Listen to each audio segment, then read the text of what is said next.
Allah hire mon weltare bibbe fulbe andu diine ma fedde heblo sukabe Afrika on beltanama e kuballa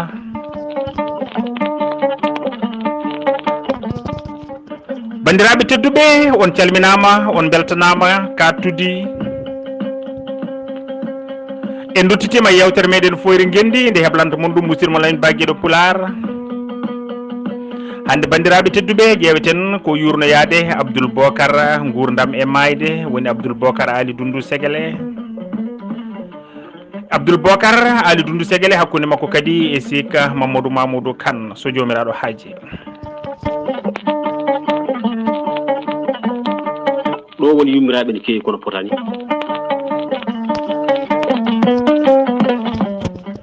ndaw gonga Saydou Ba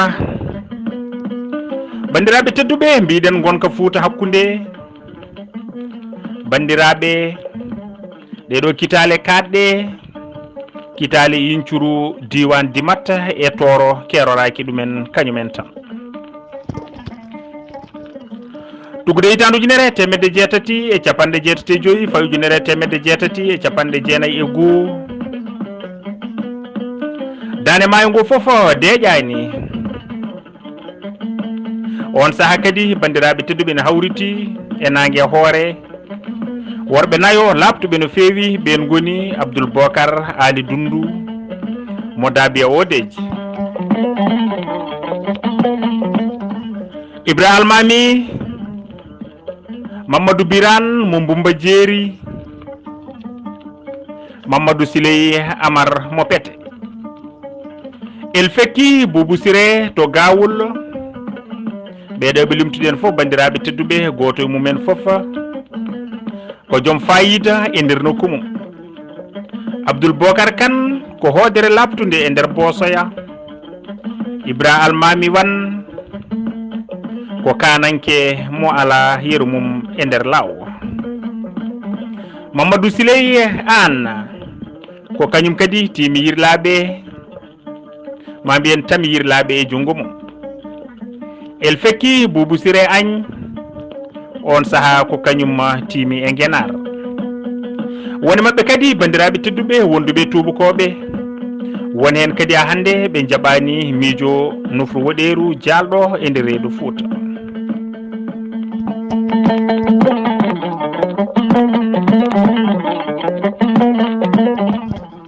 ɗum jibini luure hakkunde mabɓe luure kewɗe no feewi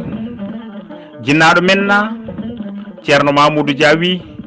koye saaha mabɓe kadi Fouta o ɓuuri fiddude nde tawno ɗeɗo gol wole garoje koye saaha mabɓe mbaɗi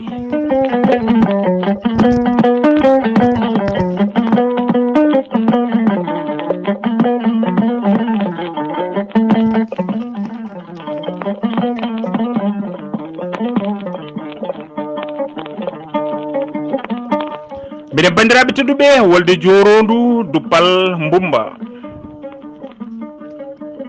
Duppal Horndolde wolde Dir Mboƴa Duppal Pete Ñalawma Bidenki wolde Caski Duppal Kokki Ñalawma Fimbo wolde Liliya Duppal Gollera Ñalawma Dungel Dadde wolde Moyti Duppal Aten Ñalawma Lobogel e wolde Mongel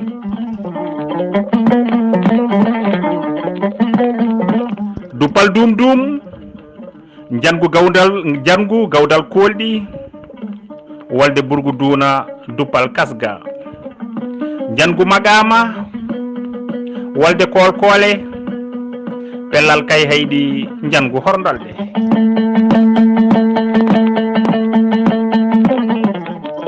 bandiraɓe tedduɓe dendagal noon majere ƴoogɗen walla ɗe keɗiɗen to banggue witto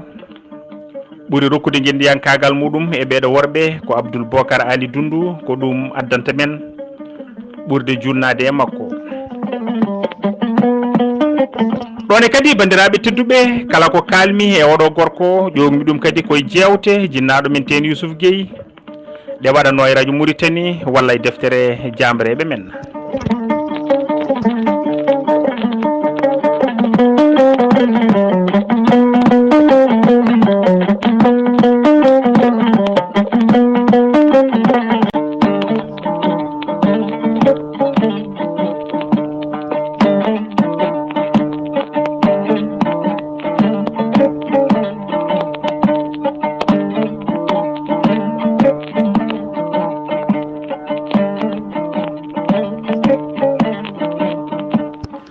bandiraɓe tedduɓe musidɓe fulɓe fullaɓe lamɗam on beltanama no fewi mbiɗen Abdoul Bocar Kane gurdam e mayde.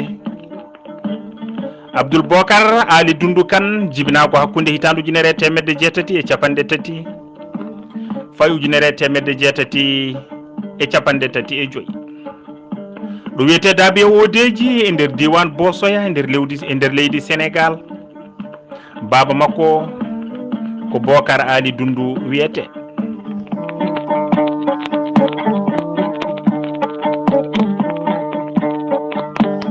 Ali Doundou hono tani ko kanko Abdoul Bocar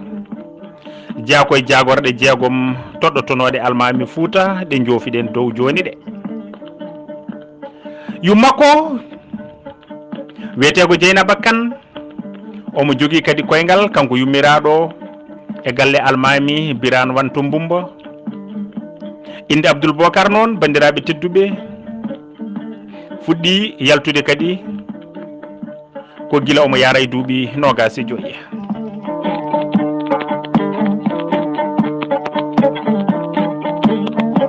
adduno ɗum noon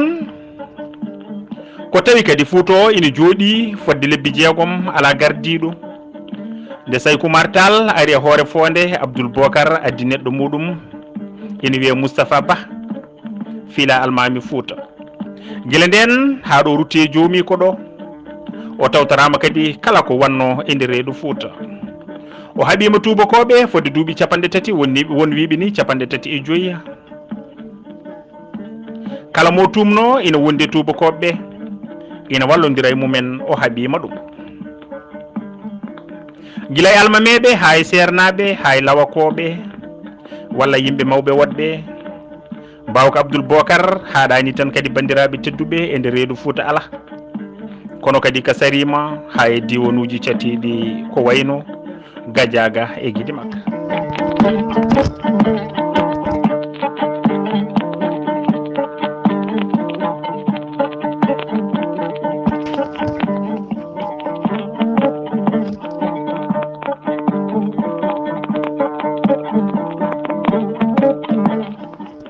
Abdoul Bocar Kane waddi golwale kewɗe no feewi e tubakoɓe e wondiɓe mumen.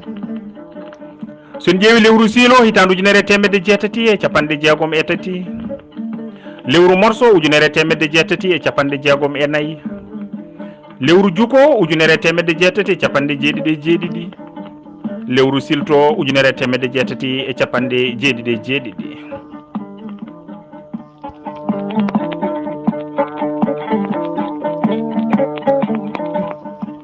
kono bandiraɓe tedduɓe musidɓe fulɓe fullaɓe lamɗam mbiɗen wolde ɓurde bonde nde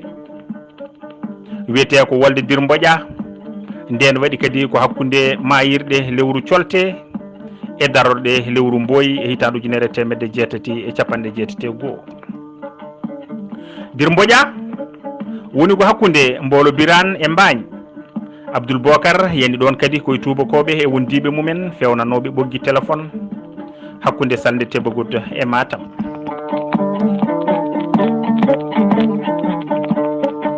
ene wayno bandiraɓe wolde nde waɗi mayɓe no feewi e barmuɓe ha keewi. to banggue polgu noon bandiraɓe tedduɓe miijoji ɗi ko pecciɗi. won wiɓe ko Abdoul Bocar fooli, kono kadi won wiɓe ala ko poolaɗo. kono ko wawi hen wonde foof kam wona nden ɗon wolde yaltinimo Fouta.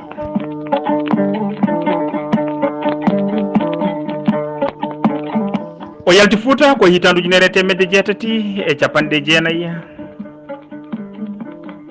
kono ko adi nde o yaltata tawi kadi ko jiitodire mawɗe no feewi e jokkodire mbaɗi hakkude makko e Ali Buri Ndiaye Bourba Jolof.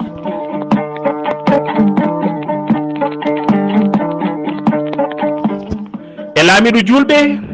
ɓi Saykou Oumar Tall to Nioro laamingo julɓe to leydi Mali.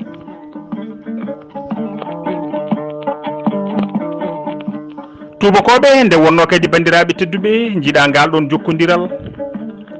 gummani serdudeɓe. oɗo tubako bitenoɗo colonel Docco yeehi yanoye Bourba Jolof hono Ali Buri Ndiaye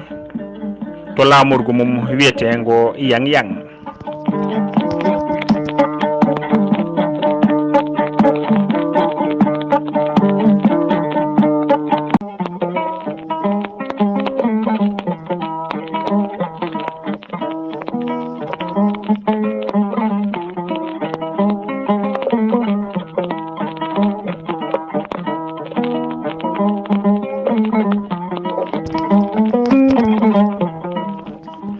joni bandiraɓe tedduɓe mbiɗen Ali Boury e wondiɓe muɗum dañoɓe ɓoccitade e junggo tubako he tawtoyi Abdoul Bocar e on ɗon saaha tawi Abdoul Bocar kañumne ina wondi ndeysan e caɗele mawɗe no feewi ko ɓuuri hewde e yontaɓe Fouta ma mbiyenni e nder reedu Fouta no didori no gondi koye tubakoɓe ina kaɓomo kanko Abdoul Bocar Ali Doundou Séguel.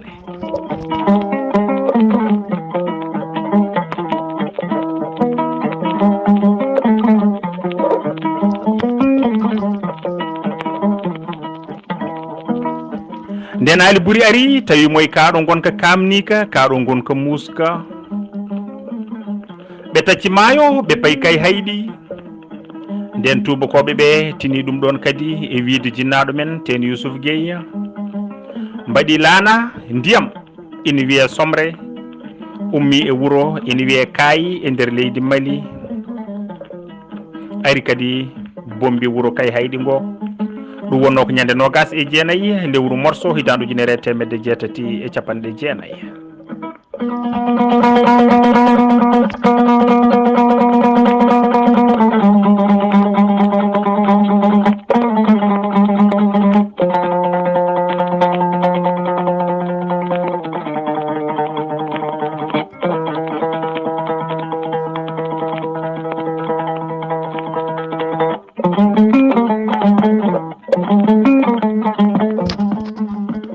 ɗonne kadi bandiraɓe tedduɓe musidɓe fulɓe mbiɗen waɗi mayɓe no feewi waɗi kadi barmuɓe ha keewi kono Allah dandi Abdoul Bocar e Ali Boury Ndiaye ala ko heeɓi ɗumen ni waɗi ɓe jaltidi kadi e wone jaggue e nokku o Ali Boury tawtoyi lamɗo julɓe hono Amadou Saykou to Nioro Mali Abdoul Bocar kañum fayi nder Asaba ni woni tubakoɓe ɓe ɓooyino kadi mairade wuuro kay hayɗi ngo no feewi saabu nokku notitade yidde mabɓe kamɓe tubakoɓe gam ustude yolde hakkude Saldé Tébogout e Matam nokku ina waɗi kadi bandiraɓe tedduɓe hayre towde no feewi walloreɓe kadi soynade to woɗɗi yanoɓe e laade mabɓe e gollotoɓe e ɓoggi téléphone.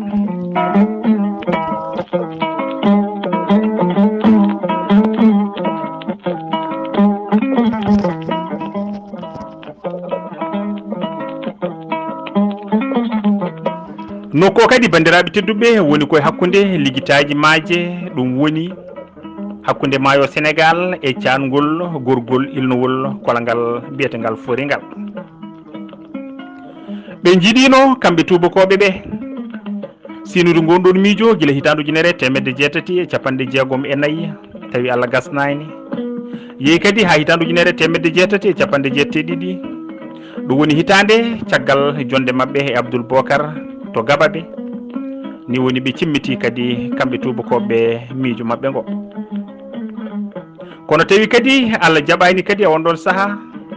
kono Abdoul Bocar Ali Doundou e Ali Boury Ndiaye ngari kay hayɗi ni woni ɓe pelliti fellude wuuro ngo hujja mabɓe kamɓe tubakoɓe ɓe mbi ko kay hayɗi naaɓe jaɓɓima Abdoul Bocar e Ali Boury Ndiaye mooli ɗumen bismima ɗumen e nder wuuro kay hayɗi e saaha moɓe pellata wuuro ngo noon bandiraɓe tedduɓe tawi natti leegal tulde ngal tan e on ɗo saaha hay gataga tawi hoɗi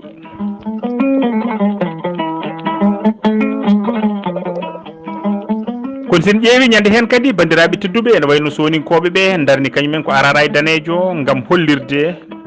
wonde haare nde toɗɗaki ɗumen nden ɓe pelli kay hayɗi ɓe mahi ɗon kadi huɓere haare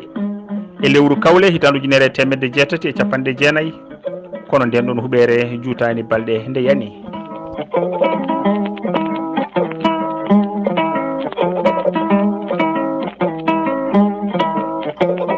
ko hitandu ujunere temedde jeetati e capanɗe jeenayyi ɓe mahi kadi huɓere wonde hande e dow hayre hakkude wuuro nde ko ɗon kadi hoɗorde e gollorde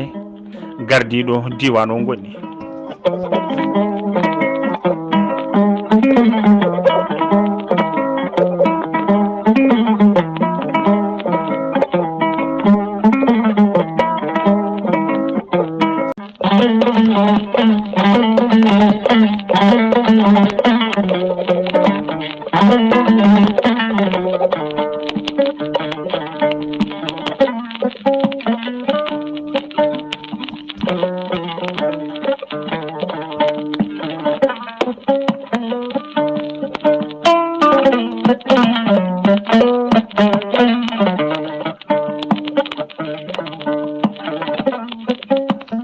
bandiraɓe tedduɓe mbiɗen tawi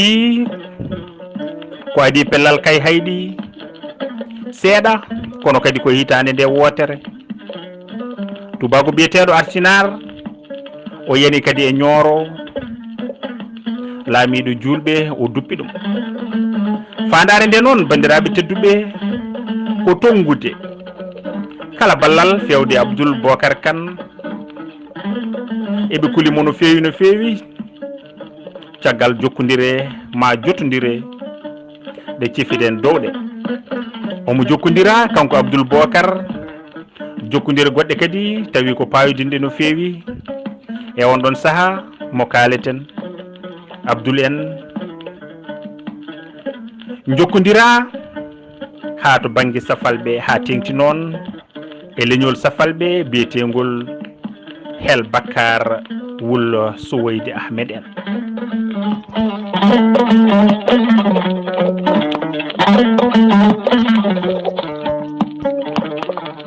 sen ƴeewi e nder reedu Fuutane jagge makko kadi ene cari hen no fewi kono ko ɓeeɗo ɓuuri teskodede makko kanko Abdoul Bocar diwan Guénar Kalban Demba Tall mo guiji ɗon Farba Diowol diwan Bosoya Jagaraf Aliou to kay hayɗi ko ten biran to kay hayɗi julde Farmbal to kay hayɗi ceerno Molle Boubacar to Cilon Elimane Abbas Mori Diaw arɗo jakiri naaɓe to jakiri Hammadi Seydi lollirɗo peccowo Kure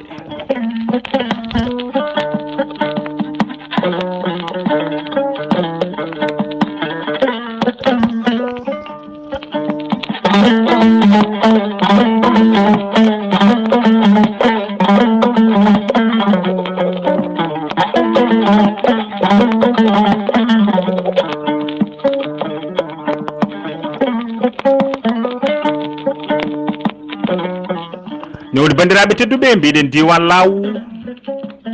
e nder diwan law kadi ballal ɓurgal teskinde fewde Abdoul Bocar Kane ko ballal sukaɓe kasganaɓe diwan Toro e Dimatta to oɗo banggue bandiraɓe tedduɓe to oɗo banggue hirnangue Fouta Abdoul Bocar heeɓi ballal teskingal no fewi sanne ummorade e Seck Mamadou to wiyete Ndiayen e Elimane Amadou Kadiata e wondiɓe mumen to Dimat nde Abdoul Bocar ari e Asaba ñiiɓi koye nokku biyeteɗo Guéru omo jokkodiri no fewi e on ɗon saaha e leƴƴi safalɓe kewɗi no fewi wiyeteɓe Wulada Aydi en e Idou Woysi en e Hella Saratite en e ko nandi hen ko toon kadi o ummortono omo waɗa janguji makko e dande maayo ha tengti noon to banggue Damgatou ni woni ngam riwtude ɗen ɗon caɗele tubakoɓe lammini Sig Mamadou Mamoudou mbaɗi ɗum el fekki Damga ni woni Abdoul Bocar nani ɗum ɗon ummoyi Guéru ari warimo ñande nogas e jeenayyi lewru silto hitandu ujunere temedde jeetati e capanɗe jeenayyi ɗo wiyete Hordolde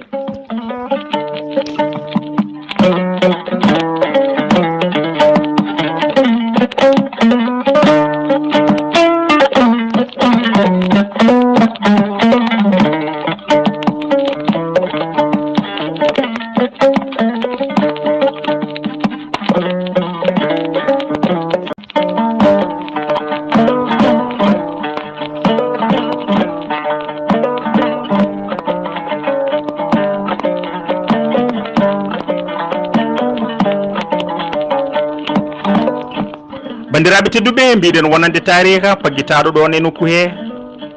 koni holliri warango ngo sika Mamadou Mamoudou warda ko jamma o wara kadi koye nder wuuro Horndolde tawi ñande hen omo hirdi e wuuro Magama e litama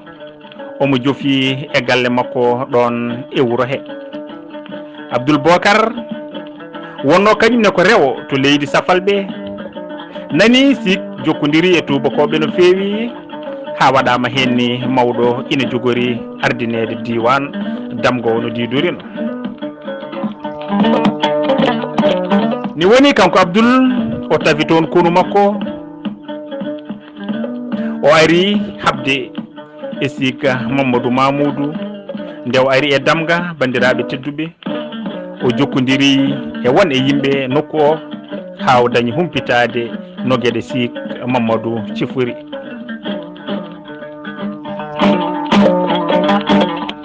e nder henni haw heeɓi kabaru labɗo no fewi wonde sik Mamadou Mamoudou ko jogorɗo hirdande jogorɗo hirdude e nder wuuro Magama ina fayi Horndolde ni woni Abdoul e kono mum jeehi juhoyi ɗo desti Horndolde seeɗa cuuɗi toon nde yano hankadi ha nangue debi debini woni ha nangue daari mudde Abdoul Bocar waɗi hardane goto ina wiye Deyya walla Mudeyya yo yah ñukkidoyo ha anda gonka makko arta bandiraɓe tedduɓe ni woni hardane o ardi e aynaɓe e jofori ha naati wuuro hay goto jertaki o waɗi galle galle ha o naati e galle sika Mamadou Mamoudou ni woni o somdi e jamanu gonnogu ɗon ngu kanko hardani o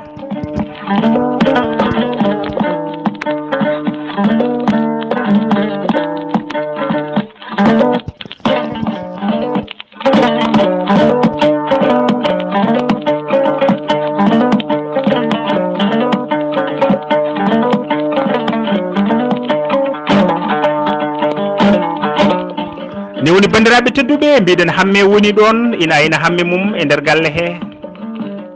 ha hirande ɓattina sooɗi somudi e yimɓe woni e hirtade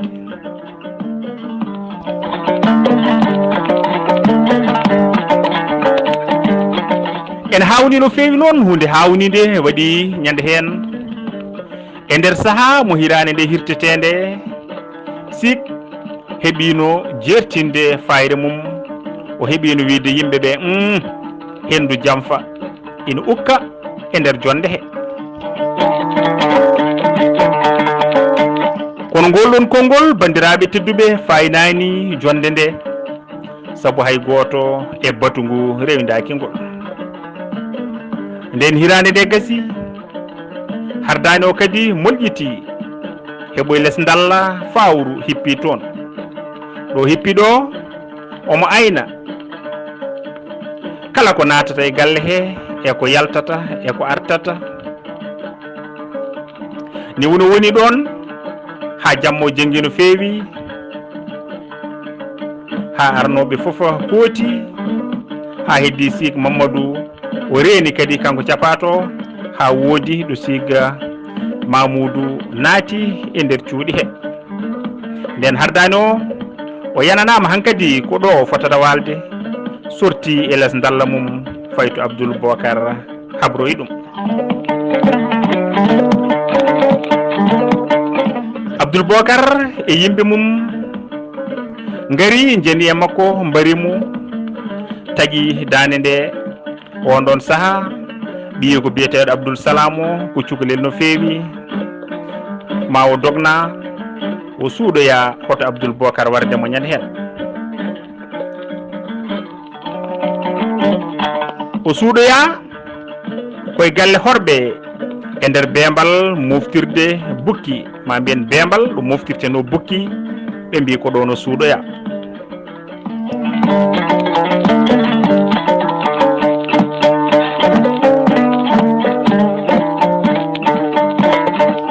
ni woni Abdoul ruttinimo ronki yitudemo wi horndolde naaɓe gande koy on mofti soore sone gatani on mane gatoy ɓiɓɓe mon walla iwdi mon ko fay arde.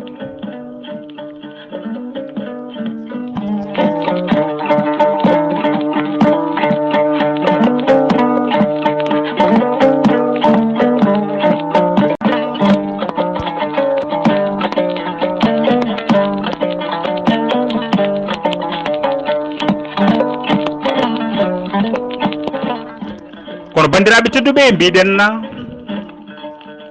hono wonande gorgui Alioune Diouf to dowla Sénégal e nder deftere mum jofnirde jangde wiyetende mémoire de maîtrise koni wiiri o wi sika Mamadou Mamoudou wara koye nder wuuro Horndolde warimo ko goto e kono Abdoul Bocar ina wiye Demba Daramani on saha ɓi ko biyeteɗo Abdoul Salam o yaranno koye duuɓi 10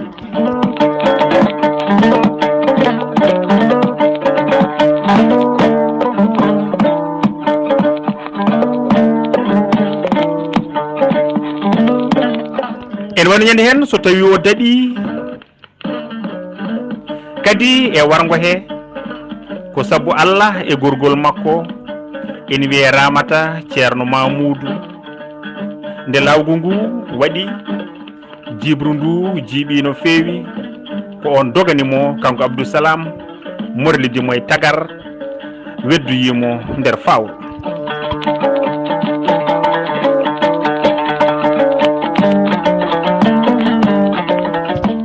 ko wawi hen wonde foof bandiraɓe tedduɓe so korɗo wuuro ngo walla so gorguilaɗo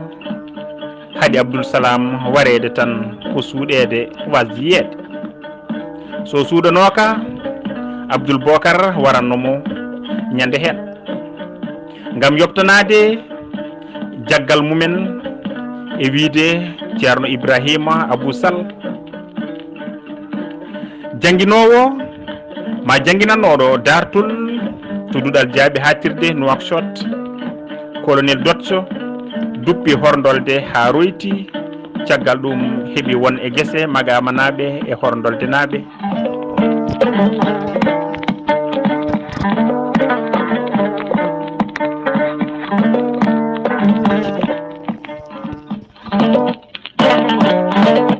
nde heeɓi ɗen ɗo guese o rokki ɗum Abdoul Salam gam iddiya wargo bammum sababu nangugol ɗeɗo leyɗele waalo iddiya tubakoɓe ɓe woni tubakoɓe Ndar mbaɗi ko hayso tawi ko Abdoul Bocar siini gollal ngal woni wargo Sik Mamadou Mamoudou ma tabitini wargo ngo Magama e Horndolde naɓe ina hen jeeya. dalilu moɓe jogui ñande hen kamɓe tubakoɓe ɓe ko ɓatake moɓe mbi tawama e kake gonnoɗo kolaɗo kuuɓal laamiɗo julɓe hono Amadou Saykou ɓataki o ummino koye wuuro Magama walla e saraji mum woni makko kanko ɓataki o ñande hen ko yo laamiɗo julɓe neldu konu yano yay sika Mamadou Mamoudou sabu on ɗon wontude neɗɗo tubakoɓe jaɓɗo konngol mumen.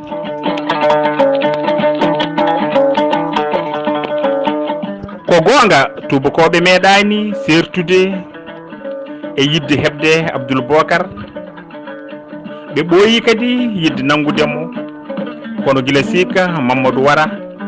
ɓe culmi tan kamɓe tubakoɓe hankadi ko warde Abdoul Bocar woni hebde fittandu.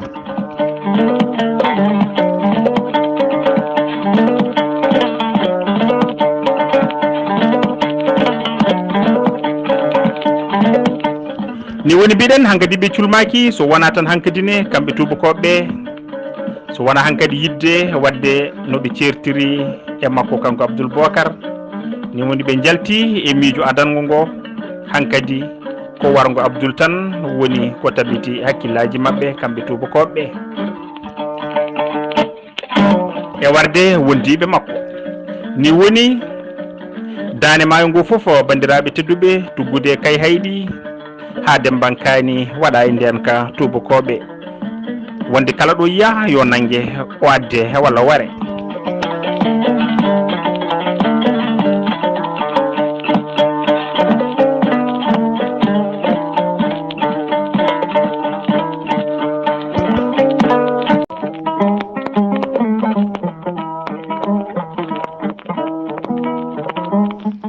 ne woni bandiraɓe tedduɓe mbiɗen diwan dane maayo nde foof waɗa e nden ka kala ɗo anduno Abdoul Bocar ina fota arde renoɓe mbaɗa ɗon dadiɓe ha tiiɗi nden kalmban Demba Tall to Guijulon yi ɗum ɗon faami wonde ndeysan koɓe dokkano ko woni koye gasde kañum warti ngam anje koyera tubakoɓe e wondiɓe mumen. Abdoul Bocar jokki haare kañumne ha watti yiide ko yiyatano.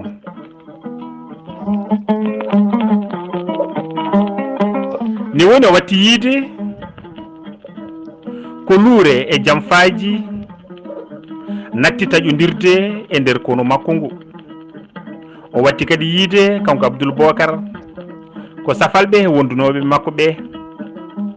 o natti jiidude e mumen fandare. Kala ɗo ɓe ngari ɓen ƴewata ko honde jawdi walla yande e remoɓe duppa nguura mumen e ko nandi e ɗum ɗon te ɗum ɗon fewnitaki mo kanko Abdoul Bocar. omo andi kanko Abdoul kala ko waɗa hen e bonande koye makko artata, kala kadi ko waɗa hen e bonande ustata ko doole makko kanko Abdoul.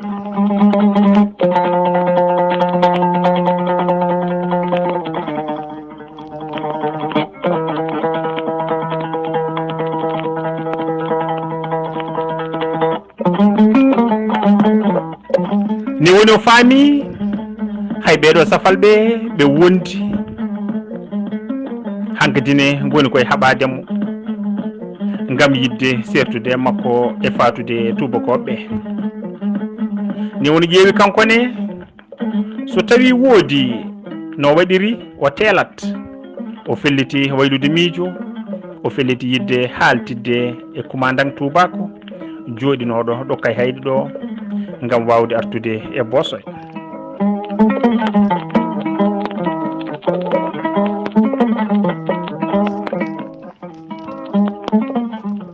e on ɗon saaha bandiraɓe tedduɓe jooɗinoɗo kay hayɗi ɗo ko commandant ene wiye Blaise Bouy nde wonno no tubakoɓe ɓe jogoraki e makko hoolare ni ko noon woniri kanko Abdoul Bocar kankone no jogoraki e mabɓe hoolare. ɗum waɗi o adi ardinde taw kanko Abdoul Bocar ko nulaɓe makko fewde commandant o ene ɓen ɗon nulaɓe miñi ko kanko Abdoul Bocar ene wiye Ali Bocar Kane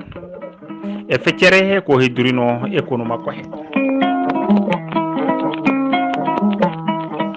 ni woni nulaɓe makko ɓe bandiraɓe kawriti kadi koye garangal gouverneur Ndar ene wiye Lamotte ko on ɗon rokkiɓe kadi jaabowol wonde Abdoul Bocar ene wawi artude e wuuro mum daabiya odeji wurda no yimɓeɓe foof ni so tawi kayine deeƴa.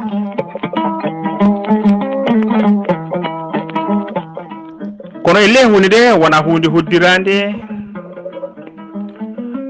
kono Abdoul Bocar dañani artude e gende mum Bosoya saabu o wara koye kebbugal ñande nayya lewru juko hitandu ujunere temedde jeetati e capanɗe jeenayyi e goo ɗo wiyete Guéru nder diwan Asaba e nder leydi Mauritanie.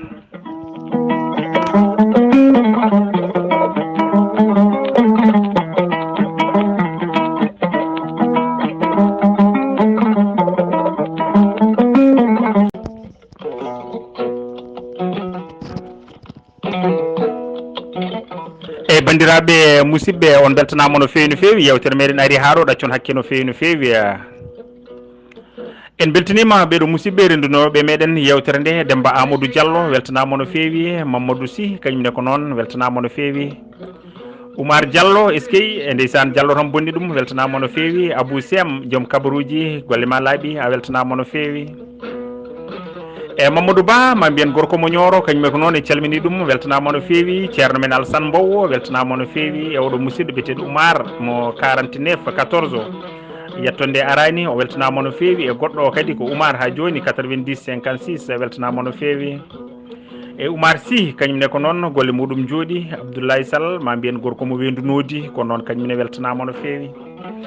En calmini en juurima en dokki needi en kolli newtare hono musidɗo meɗen ceerno men Amadou Tidiani Anne kañumne weltanama no feewi. En beltanima kadi Mamadou Ibrahima Sow kañumne ko noon jeenoma e yewtere weltanama no feewi, Amadou Malick Ba kañumne ko noon weltanama no feewi golle ma jooɗi. En beltanima kadi Adama Anne ko noon weltanama no feewi, Djibril De kañumne ko noon weltanama, Mamadou Sy ha joni arti kañumne weltanama no feewi, e oɗo musidɗo biyeteɗo Abou mo 24 30 weltanama no feewi. En calmini kadi ceerno men mo mbayruɗen yiide Foutanky bani men debbo Houleye Abbas o weltanama no feewi to woni no woniri yo jaam Allah jogomo, Farmata Amadou Demba Jeewo ko noon, Bousorare Bousso Hawa Ka en dendagal wuubotoɓe fedde he, Saydou Abou Ba en beltanama no feewi no feewi, ceerno meɗen Yaya Adama Aw Abou Ba joom juɓɓudi, no bandiraɓe musidɓe weltare ɓe weltare ɓiɓɓe fulɓe andu diine ma heblo sukaɓe Afrique on beltanama no feewi e kuuɓal ko musidɗo len Baguiɗo Pular e rewnoɗo wiide yo Allah rokku en kadi hirde e dow jaam, kiren hen mbalen hen pinen hen dawten hen nde tawno ko jaam heeƴe men, ko jaam kadi waɗi nde jaama juula. En calmini kadi ceerno men hono Amadou Dia weltanama no feewi, yon gone jaam.